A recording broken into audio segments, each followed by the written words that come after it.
Hello लोगोफोर, आरोबाव नोंथांमोननि गेजेराव मोनसे गोदान मिउजिक आपडेट लाना फैलायबाय। बे भिडिअनि टाइटेलानो जोनोमफुरि।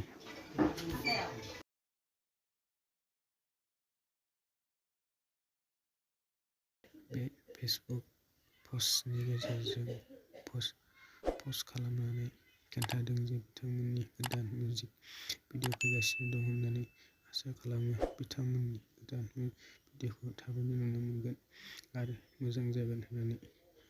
आरो आंनि चेनेलाव गोदानै फैदोंब्ला आंनि चेनेलखौ लाइक, शेयार, साबस्क्राइब खालामना गालाङो।